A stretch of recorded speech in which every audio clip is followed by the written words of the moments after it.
Bismillahirrahmanirrahim. Assalamualaikum warahmatullahi wabarakatuh. Alhamdulillahilladzi bi ni'matihi tatimmus shalihat. Asyhadu an la ilaha illallah wahdahu la syarikalah wa asyhadu anna Muhammadan abduhu wa rasuluh la nabiyya ba'dah.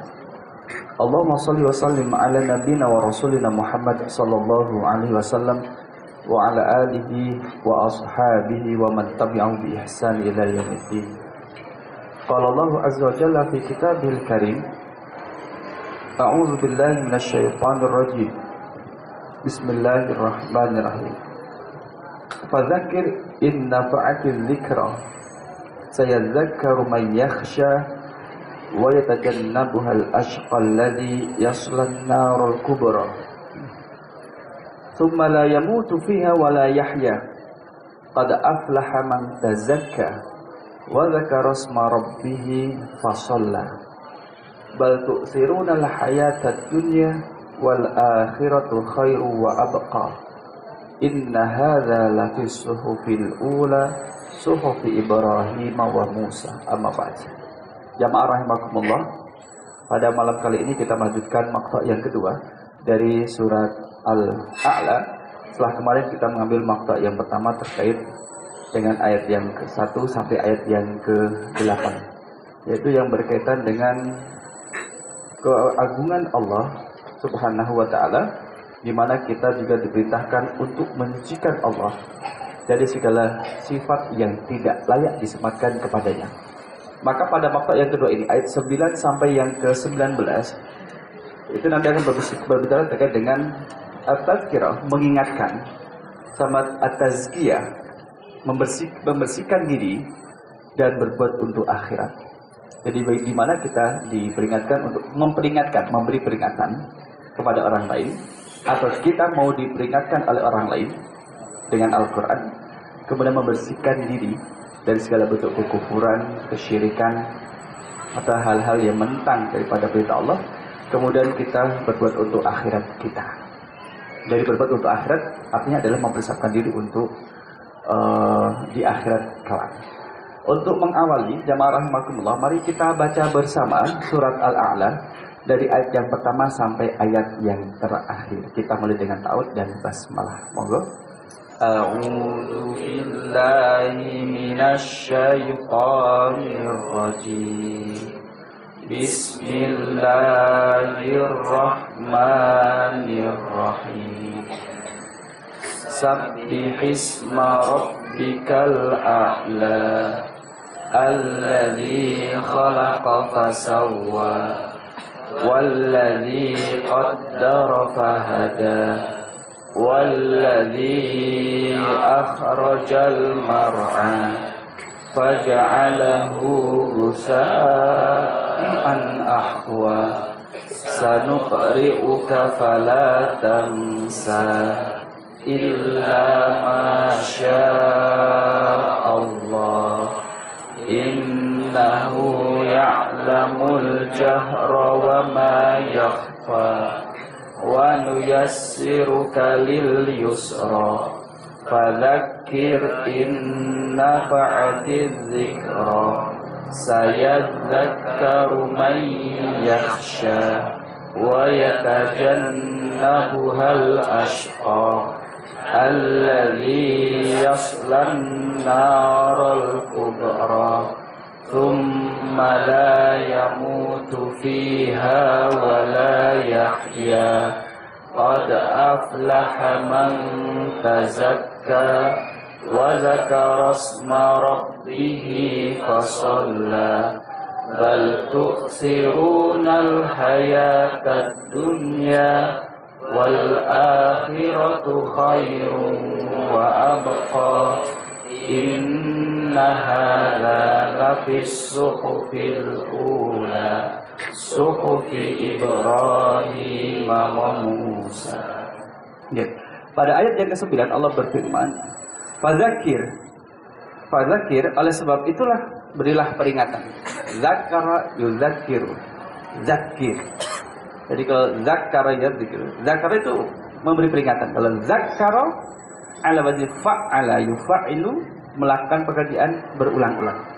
Seperti kemarin kita bahas sabbaha. Kita menyucikan Allah tidak hanya sekali, tapi berkali-kali, berulang-ulang kita menyucikan Allah. Seperti itu juga demikian. Zakara yudzakiru fadzakir. Oleh sebab itulah berilah peringatan.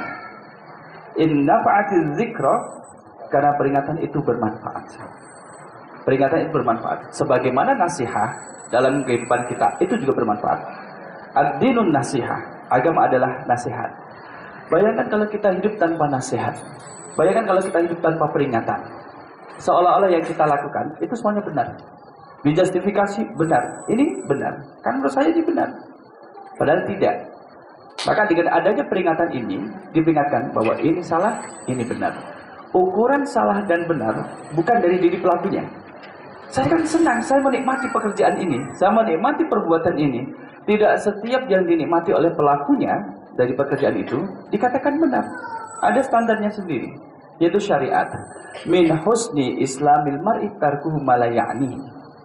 Min husni islamil mar'i, min husni sebagian dari baiknya islamil mar'i, Islamnya seseorang. Jadi keislaman seseorang dikatakan baik ketika dia itu mampu tarkuhu ma la ya'ni. Dia meninggalkan perkara yang tidak bermanfaat bagi dirinya. Nah, mengetahui itu manfaat ataupun tidak, itu bukan diri kita yang menjustifikasi. Ini manfaat kok. Saya merasakan manfaat yang banyak dari pekerjaan ini. Saya merasakan manfaat dari mencuri. Dia merasakan manfaat. Tapi bagaimana dengan orang yang kehilangan barangnya? Maka tidak bisa justifikasi bahwa sesuatu yang bermanfaat itu dinilai oleh diri pelakunya. Tidak, melainkan daripada syariat. Sebagaimana juga Islam, ada peringatan. Ada juga nasihat. Wa tawassaw bil haqq wa tawassaw bis sabr. Mungkin tidak jamaah rahimakumullah, kita menjadi orang yang bertakwa tanpa harus saling menolong satu dengan yang lainnya. Mungkin tercapai dengan baik tidak menjadi orang yang bertakwa tanpa ada saling membantu satu dengan yang lainnya. Sulit. Wa ta'awanu 'alal birri wat taqwa. Wa ta'awanu, dan saling membantulah, saling menolonglah, 'alal birri, dalam kebaikan, wa taqwa, dan takwa. Artinya kita diciptakan di dalam satu tempat. Adanya makhluk yang lain itu saling mengokohkan satu dengan yang lain dalam bertakwa dan juga dalam kebaikan. Di sini juga demikian. Fadzakir in nafa'atiz zikra. Maka berilah peringatan. Apakah kita akan selalu memberi peringatan pada diri kita sendiri? Tidak.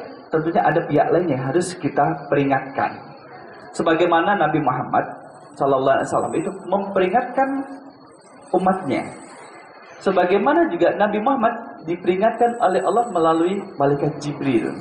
Sebagaimana kita memperingatkan orang lain, dan di satu sisi kita juga diperingatkan oleh orang lain. Dan semuanya dalam keadaan baik. Memperingatkan orang lain dalam kebaikan, kemudian kita diperingatkan oleh orang lain juga dalam kebaikan.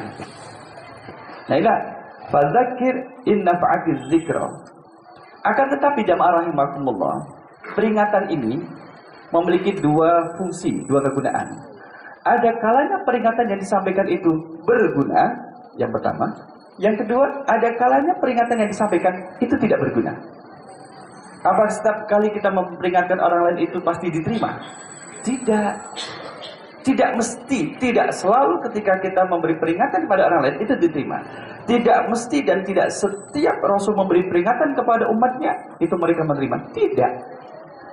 Rasul memberi peringatan pada sahabat, diterima peringatannya. Rasul memberi peringatan kepada Abu Bakar, diterima. Kepada Khadijah, diterima. Ketika Rasul memberi peringatan kepada Abu Lahab, ditolak. Kepada Umar bin Hashim, Abu Jahal, ditolak. Kepada Abdul Uzza bin Abdul Muttalib, Abu Lahab, ditolak peringatan itu. Jadi kapan peringatan ini menjadi bermanfaat, berguna, dan kepada siapa peringatan ini menjadi berguna adalah pada ayat yang ke-10. Ini berguna, saya zakaru may yakhsha. Saya zakaru may yakhsha, orang yang takut kepada Allah akan mendapat pelajaran. Mereka yang takut kepada Allah inilah yang bisa menerima peringatan daripada Allah dan Rasulnya.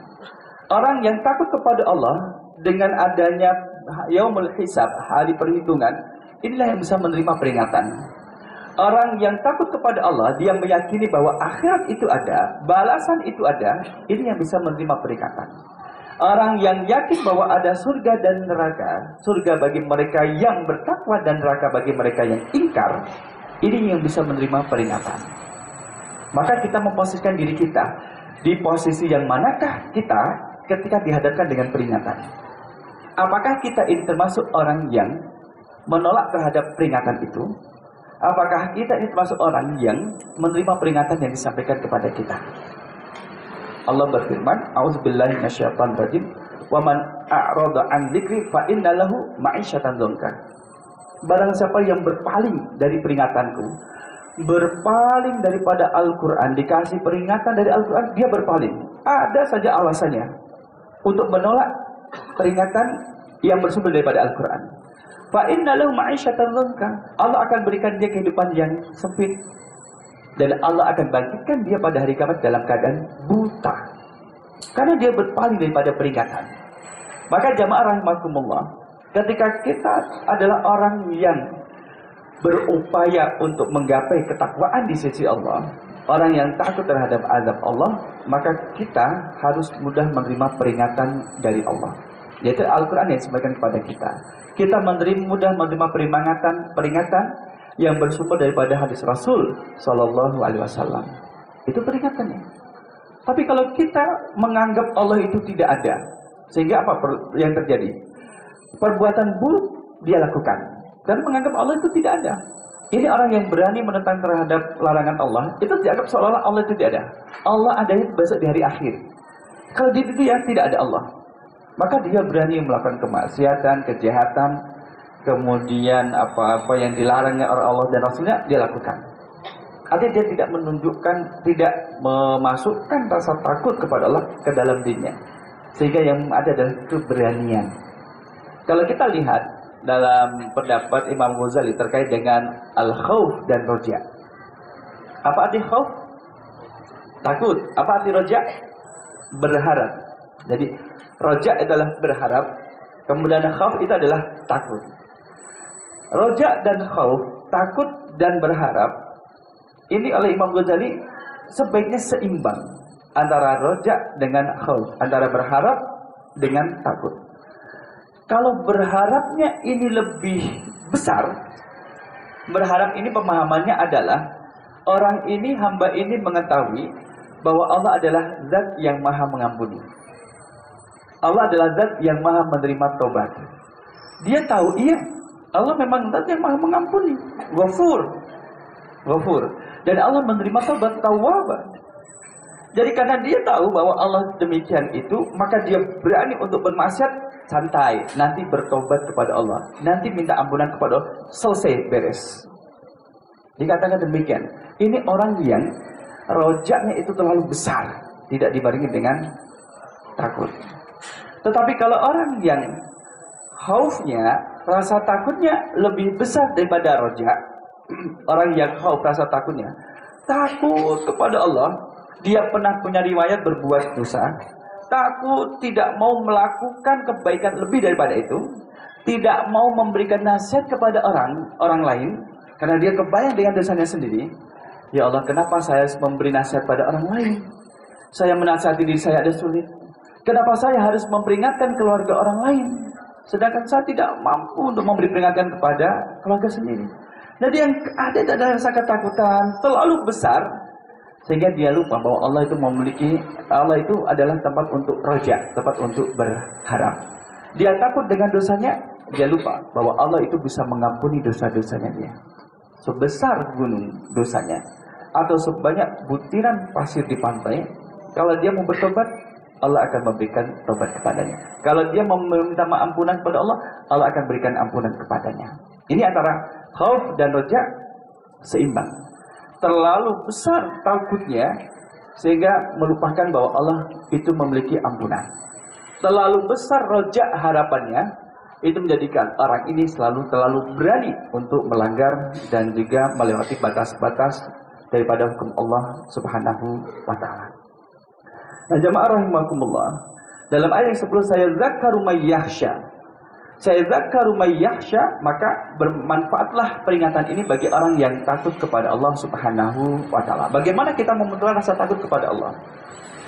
Kita memunculkan rasa takut kepada Allah dengan mempelajari asma sifatnya Allah, dengan mengetahui kemahakuasaan Allah, dengan mengetahui dengan apa yang sudah Allah siapkan bagi orang yang taat dan bagi orang yang ingkar. Jika kita membayangkan sampai ke sana, bahwa kita yang di dunia ini tidak lama akan meninggal, kemudian kita akan dikubur dan juga akan dibangkitkan lagi. Di dalam kuburan itu ada ujian. Apakah menjadi orang yang lulus ujian atau tidak? Orang yang yakin dengan adanya alam barzah, alam kubur, maka akan mempersiapkan diri ketika akan memasuki alam ini. Kita sekarang berada di alam dunia. Setelah kemarin kita berada di alam rahim, kemudian sebelumnya di alam ruh, kemudian di alam rahim, kemudian di alam dunia, kemudian akan masuk ke alam barzah. Kalau di alam barzah selamat, sebagaimana doa kita, selamat di alam barzah, maka akan masuk kepada alamnya adalah ya alam akhirat, di mana akan dimintai pertanggungjawaban dari setiap amalan yang kita lakukan. Kita bayangkan, misalkan kalau mau sidang skripsi saja, nah itu takutnya luar biasa. Ini nanti ditanya nggak ya, paragraf ini saya nyontek ini paket, nanti ketahuan tidak ya? Kadang demikian. Sekarang ada program apa namanya untuk mengetahui plagiatisme di dalam skripsi, utility, apa namanya? Rutinity. Iya itu. Kami dosen sudah diajari. Jadi skripsi Anda akan dimasukkan ke dalam program ini, aplikasi ini. Nanti akan muncul paragraf ini, ngambilnya dari situs apa dan berapa banyak kalimat atau kata yang telah diambil. Itu nanti akan muncul. 75% tingkat plagiarisme, ya itu ya, 75% ya, itu dinyatakan gagal. Mahasiswa kan kayak gitu, belajar. Mungkin ketika kopas itu dalam keadaan ngantuk, dia tidak niat untuk kopas dari internet, cuma karena ngantuknya itu loh yang mendorong dia untuk melakukan copy paste di dosennya itu. Itu ketika kita takut bahwa perbuatan itu kalau diketahui oleh orang lain, muncul rasa ketakutan tersendiri, itu sudah bisa kita rasakan. Panas, dingin, berkeringat sebesar butiran jagung, kayak apa itu? Besar-besar. Belum lagi nanti di akhirat. Bagaimana Allah akan menunjukkan perbuatan buruk kita selama di dunia. Selama kita hidup akan ditunjukkan oleh Allah Subhanahu wa taala. Tentunya kita juga mengalami rasa takut. Nah, di saat kita tergoda untuk melakukan maksiat, ingat dengan hari akhir nanti. Mampukah kita akan memberikan hujah yang kuat di hadapan Allah kenapa kita melakukan maksiat ini? Mampukah kita berpaling atau menghindar daripada pertanyaan Allah terkait dengan kemaksiatan yang akan kita lakukan itu? Maka di sini kan Allah Maha mengetahui, sekalipun manusia tidak mengetahui apa yang kita lakukan. Misalkan yang suka boncengan lawan jenis, itu kan luar biasa gayanya. Ada boncengan lagi mahasiswa-mahasiswi yang bukan mahramnya, gayanya gaya celurit. Nah ini judulnya adalah macam-macam gaya dalam berboncengan. Gaya celurit, pegangnya kayak gini, kayak celurit. Jadi gaya celurit. Tapi kalau tidak ada yang melihat, dia seperti ini. Tapi kalau di tengah keramaian, dia tidak berani. Apalagi kalau masih dalam suasana kampus, tidak berani. Karena dia tahu bahwa itu adalah awal daripada perzinahan. Dia tahu, maka dia takut kalau dilihat oleh manusia. Tapi dia tidak takut kalau dilihat oleh Allah. Dan Allah Maha melihatnya. Kalau sudah jauh, apalagi masuk di ring road yang sudah tidak ada orangnya, apalagi kemudian tersesat di padang pasir, itu kalau sudah tersesat, itu tulutnya lepas. Yang ada kan kematian. Ini kita bisa balik lagi enggak? Itu gaya celurit. Ya, harus dilepas celuritnya. Kemudian ada yang mengatakan saya tidak pakai gaya celurit, tapi gaya tas ransel. Lebih bahaya juga. Tas ransel itu dari belakang, pegangannya gitu. Itu gaya tas ransel. Jadi tidak perlu dipraktekin. Ini kan imajinasi saya. Dan bocah itu gayanya tas ransel dari belakang. Luar biasa. Tapi nggak ada yang gayanya duduk di atas kursi. Ya, sama aja duduk di atas yang naik sepeda motor. Jadi yang lakinya naik sepeda motor, dia duduk di atas kepalanya. Itu nggak ada. Gaya seperti itu tidak ada. Maka kalau kita tahu bahwa Allah melihat perbuatan kita, yang demikian itu salah, kita sadar, maka kita akan mengurangi. Mengurangi itu ada kalanya memperpendek perilaku tersebut, ada kalanya adalah menahan diri untuk tidak melakukan perbuatan tersebut, ada kalanya menjauhkan diri daripada perbuatan tersebut. Tergantung dari kekuatan keimanannya. Saya kasih tahu untuk yang akhwat saja. Nah, untuk yang iman tidak, karena kami membicarakan Anda. Betul.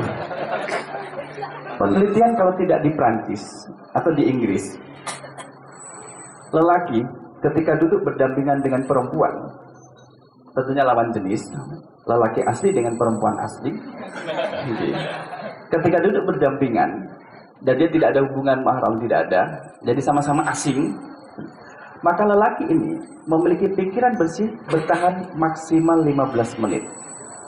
Lelaki bisa berpikiran bersih duduk bersamping dengan perempuan itu 15 menit, saudara-saudara. Menit yang ke-16 itu sudah mulai buram, 65 dan 65 gram kertas buram. Sudah mulai buram. 17 menit mudah buram, 20 menit semakin buram. Kemudian 30 menit kadang buram, nggak jelas. Kalau ditanya sama temennya, Bang, sudah ngerjain tugas? Es cendol kemarin nggak jadi, saya beli. Nggak nyambung.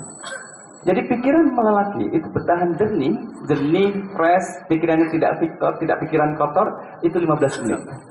Maka kalau sedang berdampingan gitu, maka 14 menit harus lepas ke sana, jalan-jalan ke sana dulu, nanti balik lagi gitu.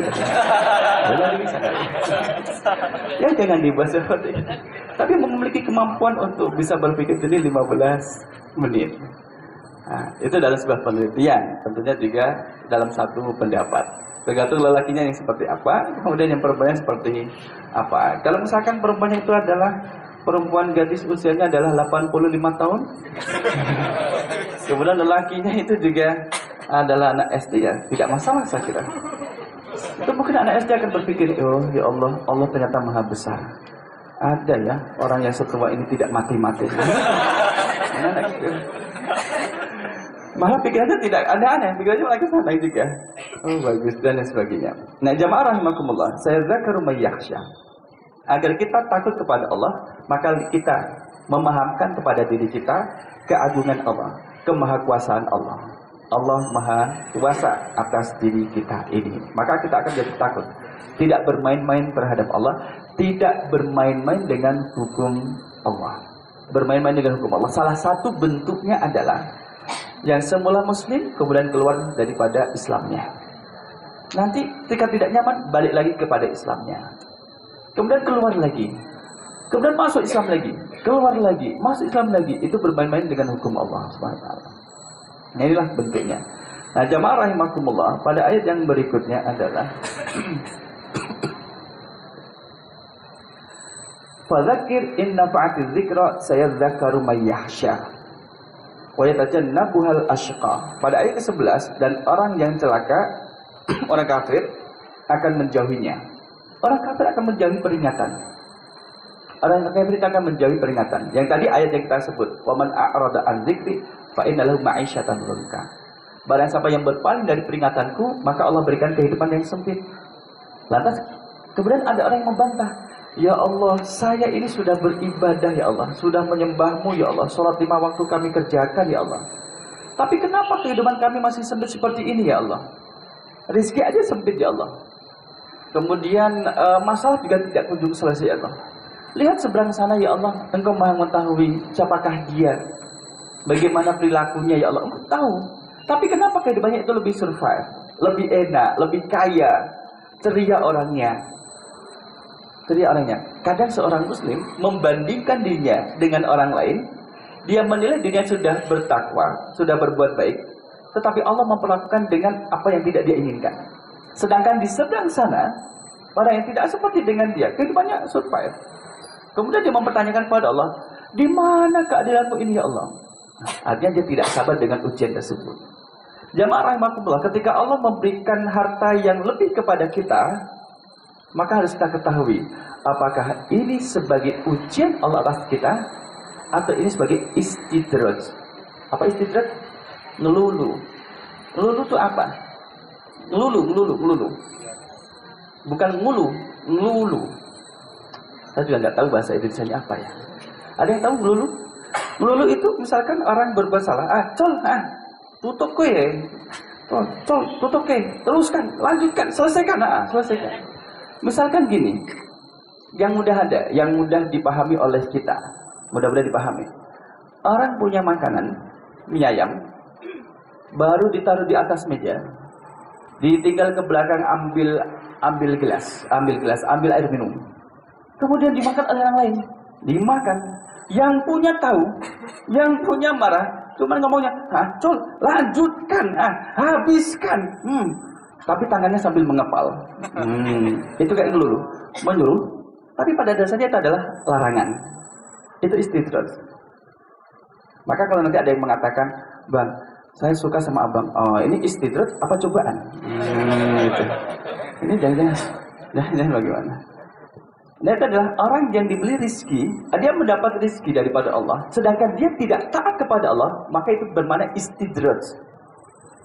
Tetapi ketika orang yang beriman kepada Allah, kemudian Allah membatasi daripada rizkinya, itu bermakna ujian.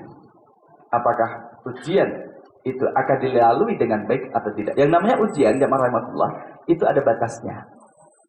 Allah mengetahui sampai berapa lama orang ini akan diuji, memiliki ketahanan untuk diuji. Dan Allah Maha mengetahui. Nabi Ayub berapa tahun diuji dengan penyakitnya? 8 tahun. Ada batas masanya. Jadi 8 tahun diuji oleh Allah dengan rasa sakit yang sampai tumbuh belatung. Karena sakitnya sakit kulit. Kemudian Allah juga mengambil kesehatannya. Dia menjadi dalam keadaan sakit. Allah mengambil hartanya sampai tidak memiliki rumah. Kemudian beliau tinggal dengan istrinya di gua. Kemudian Allah mengambil anaknya. Anaknya juga meninggal. Dan itu ujian daripada Allah untuk Nabi Ayub. Masih ingat siapa nama istri Nabi Ayub? Siapa? Bu Ayub, betul. Tanya saja Bu Ayub. Bu Ayub. Jadi ada masanya di mana? Dan ketika pada selesai masa di mana Allah menguji Nabi Ayub, itulah Allah memerintahkan kepada Nabi Ayub untuk berendam di dalam air yang ada di dalam gua.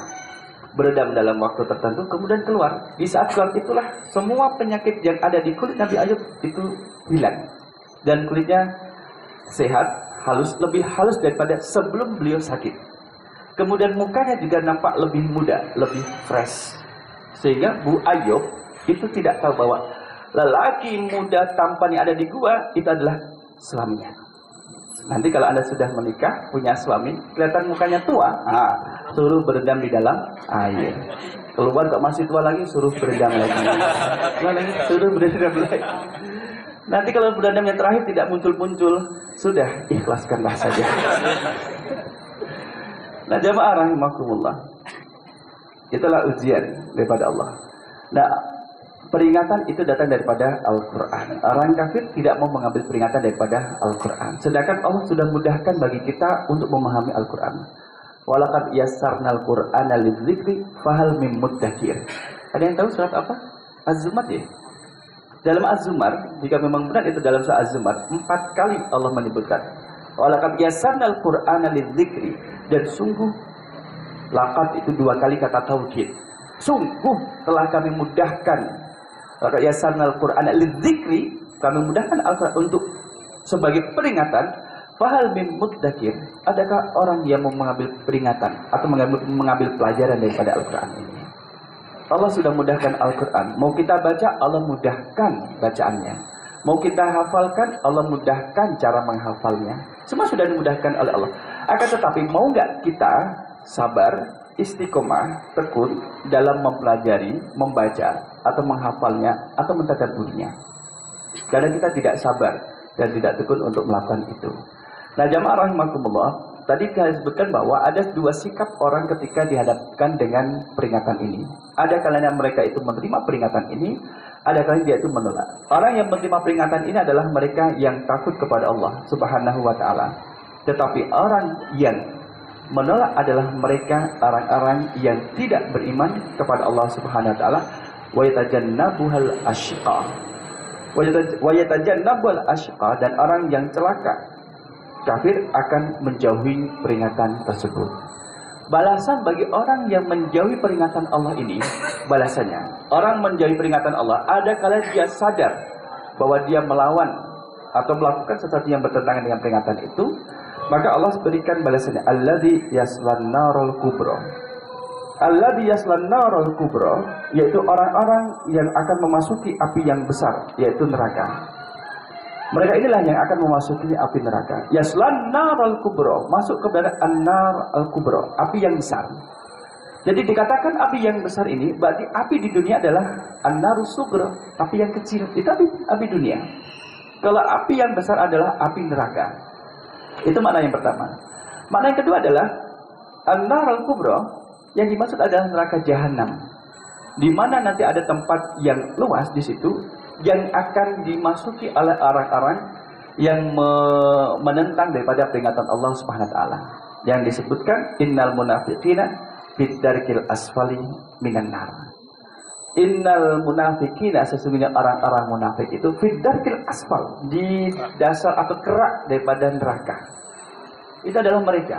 Jadi an-narul kubra adalah neraka yang luas. Dan neraka jahanam neraka yang luas. Perut neraka.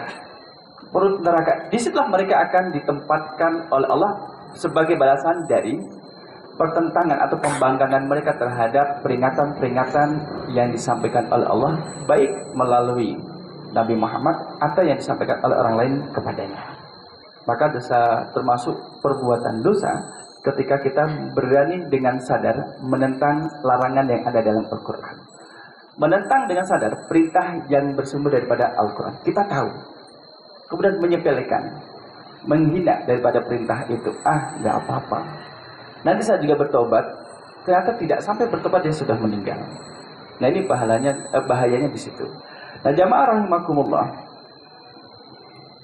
Kemudian kita lanjutkan bahwa alladzi yaslan narul kubra. Bagaimana kondisi mereka di dalam an-nar al-kubra? Bagaimana kondisi mereka di dalam neraka? Digambarkan tsumma la yamutu fiha wa la yahya. Mereka itu tidak mati, la yamutu wa la yahya, dan juga tidak hidup. Selama mereka di sana itu tidak mati. Dikatakan selama di sana, Allah mengungkapkan dengan mata yamutu, fi'lun mudhari'. Mata yamutu mautan. Mata yamutu mautan. Kalau kana yakunu, mata yamutu mautan. Kalau kana yakunu, konangan. Dia konang. Kana yakunu konangan. Kaunan. Mata la yamutu fiha wa la yahya. Dia tidak mata. Dikatakan tidak mati. Kenapa tidak mati? Dia dikatakan tidak mati. Kalau orang mati, itu kan orang yang sudah tidak bergerak. Mereka ini terus bergerak, merasakan kesakitan dari adat tersebut. Wala yahya. Jadi dikatakan tidak hidup. Orang kalau hidup, itu kalau merasakan kesenangan, ketenangan, itu yang mereka dapatkan. Nah mereka ini tidak merasakan itu. Tidak merasakan ketenangan, kesenangan, tidak mereka dapatkan. Kematian tidak mereka dapatkan.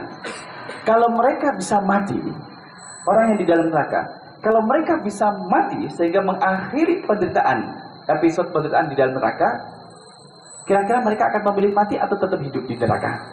Mati, akan memilih mati. Tapi Allah tidak matikan mereka. Dikatakan tidak mati karena mereka bisa merasakan sakit. Dikatakan tidak hidup karena tidak mendapatkan ketenangan. La yamutu fiha wa la yahya. Jangan diplesetkan. La yamutu fiha wa la yahya. Tidak bermutu, menghabiskan biaya. La yamutu dan tidak mati, mata yamutu wa la yahya. Dia juga tidak hidup. Antara baina antara mati antara hidup. Dan selama mereka di situlah itu yang dirasakan. Kalau kita perhatikan, salah satu bentuk siksa di neraka adalah Allah membakar kulit kita. Surat apa itu? Badalnahum juludan ghairaha liyazuqul adab. Maka Allah membakar kulit hambanya, orang yang durhaka kepadanya, kemudian diganti dengan kulit yang baru. Kulitnya saja. Kenapa Allah tidak berfirman, maka kami bakar dagingnya, kemudian diganti dengan daging yang baru? maka kami bakar tulangnya dan kami ganti dengan tulang yang baru. Tidak.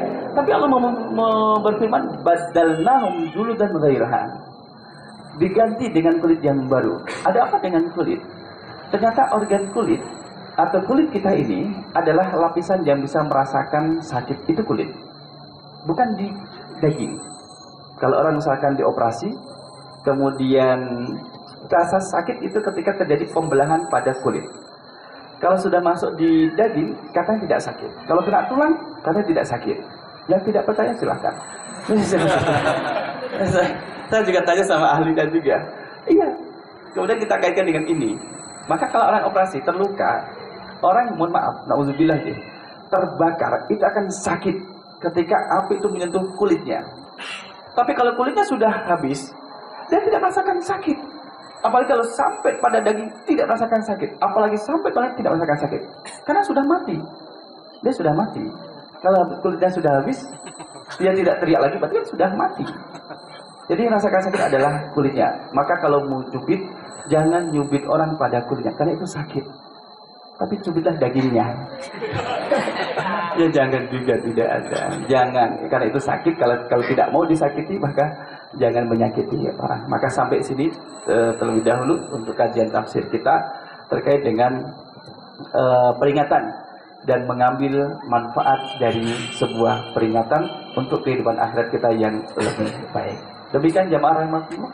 Kalau ada yang ditanyakan, kita tutup dengan kafaratul majlis. Subhanakallahumma wa bihamdika asyhadu an la ilaha illa anta astaghfiruka wa atubu ilaik. Aku qouli hadza astaghfirullah li wa lakum. Assalamualaikum warahmatullahi wabarakatuh.